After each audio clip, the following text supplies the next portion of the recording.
My dear everyone's, आज की thumbnail की कहानी बहुत ही इम्पोर्टेंट है और ख़ास करके नील रानी की ओनली वन बेस्ट फ्रेंड की ये कहानी है जो नील रानी आपके साथ शेयर कर रही है दोस्तों। तो सुनिए दोस्तों नील की जुबानी।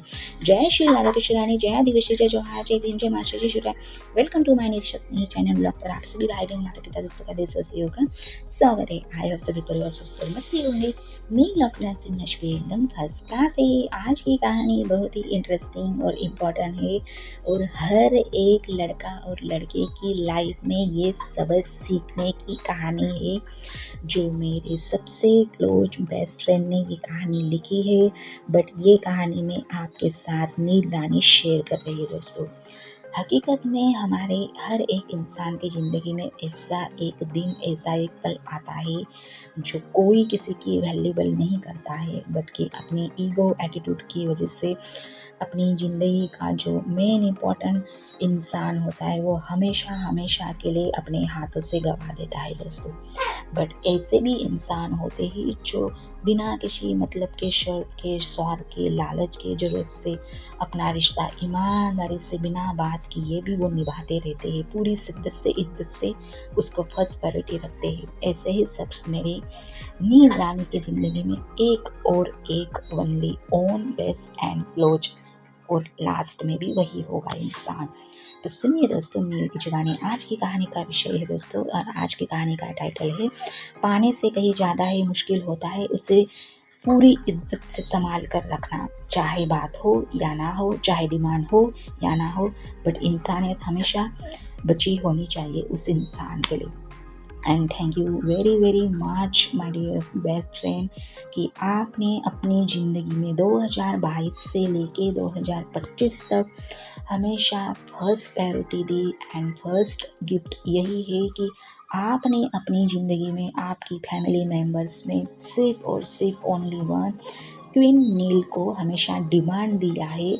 और इसी बात का नील रानी को अफसोस है। इसके लिए मैं I am really very sorry कि मेरी जो गलती थी वो गलती आपने एक्सेप्ट करने के बाद भी मुझे आपने मेरी गलतियों पे ना डांटा, ना कभी कुछ गलत बोला, ना मेरे साथ मिसबिहेव किया।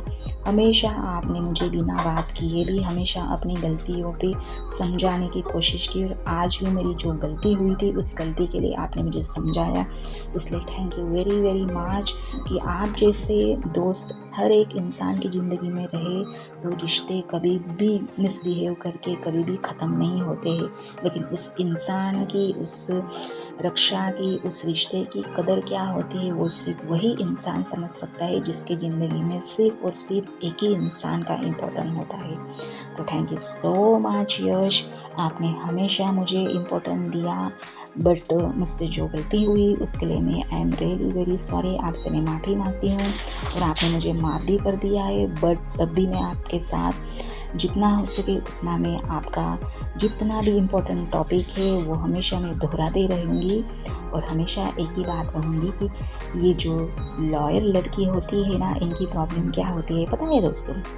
वो हमेशा अपने अटेंशन में अपने एक बंदे को हमेशा कभी ना कभी लगा देती है, बट वो बंदा हमेशा फॉर ग्रांटेड लेता रहता है। उसके लिए उसे लगता है कि ये बंदी हमेशा अपनी ज़िंदगी में आती रहेगी, जाती रहेगी, बट हमें उसके साथ कैसे भी मिसबिहेव करेंगे, कैसे भी गाली गलौज करेंगे, उसके कैरेक्टर पे उंगली उठाएंगे, कुछ भी बोल चाल करेंगे, कुछ भी नोट करते रहेंगे एक्स वाई जेड में, तब भी वो लड़की हमारे पास ही रहेगी, हमें कभी भी अपनी ज़िंदगी में छोड़कर नहीं जाएंगे।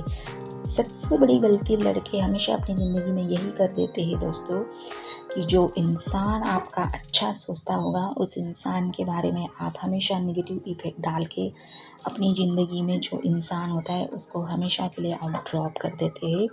और जो इंसान आपका होते हुए भी आपका हमेशा बुरा सोचता है ऐसे इंसान के साथ हमेशा आप जुड़ जाते हो। ये कहानी मुझे मेरे दोस्त ने ही मुझे अपनी गलती पे ये सीख दी है कि जो इंसान आपका हमेशा सच्चाई का साथ देते हुए गलती इम्पोर्टेंट नहीं देता है, उस गलती पे सोच समझकर उसका सॉल्यूशन निकालना ये ज़्यादा इम्पोर्टेंट देता है। ये सबक मुझे मेरे अपने दोस्त से मुझे सीखने को मिली दोस्तों। देने के लिए हमेशा फाइनल एक ही डिसीजन नहीं होता है कि वो लड़की हमेशा फाइनल ऑब्जर्व करके हमेशा अपनी ज़िंदगी में इम्पोर्टेंस देती आती है, बट जब उस इंसान को लगने लगता है कि ये इंसान हमेशा अपने वैल्यूबल को हमेशा सेल्फ रिस्पेक्ट होने के बाद भी हमारे साथ मिसबिहेव करता है, तो finally they their cut off और चैप्टर क्लोज करती है और फाइनल डिसीजन लेके अपने सेल्फ रिस्पेक्ट के लिए वैल्यूबल करती है और हमेशा के लिए लॉन्ग टाइम के लिए वो हमेशा क्लोज कर देती है वो मैटर। और नील रानी की हमेशा अपनी ज़िंदगी में यही कोशिश होती है कि जब जब नील रानी की जिन जिन लोगों के ज़िंदगी में नील रानी जुड़ी है उन लोगों के जुबान पे चेहरे पे हमेशा नील रानी का नाम आते ही उनके चेहरे पे हमेशा खुशी और मुस्कान आती रही। बस यही मेरी हमेशा से कोशिश रहती है कि व्यवहार ऐसा रखो कि जाने के बाद भी आपका इंतज़ार करे, आपके किरदार के लिए वो अपने आप को सोचता रहे, विचार करे कि इस इंसान की पहचान हमारे किरदार के साथ कैसे होती है। तो यही सबक मेरे दोस्त ने मुझे इस वीडियो में दिया है और मैं इतनी हैप्पी हूँ दोस्तों। आज मेरा ये जो पल है मेरे भाई के साथ, मेरे भाई ने भी एक लाइन मुझे शेयर की है कि हमेशा बेस्ट फ्यूचर उसी इंसान के साथ होता है जो हमारी वैल्यू रिस्पेक्ट हमें फर्स्ट प्रायोरिटी देता है। कितने भी हसीन चेहरे आ जाए बट उस एक इंसान के लिए उस एक चेहरे को ही हमेशा बेहतर बनाने का वो हमेशा कोशिश करता है, वही सबसे वफ़ादार इंसान होता है, ना कि हर जगह अपनी मिसबिहेव करके अपनी इज़्ज़त करवाता होगा और सेल्फ रिस्पेक्ट देने के अलावा वो कुछ नहीं करता होगा, बल्कि अपनी मिसबिहेव करने के बाद अपनी पोजीशन की कंडीशन ईगो एटीट्यूड में अपने आप से वो खो देता है। तो आज की ज़िंदगी की आज की लाइफ में आपने क्या सीखा है ये ज़रूर कहिएगा आज का सबक, और कमेंट बॉक्स में कंजूसी बिल्कुल भी मत करना। मिलते हैं, take care, have a nice day, good night.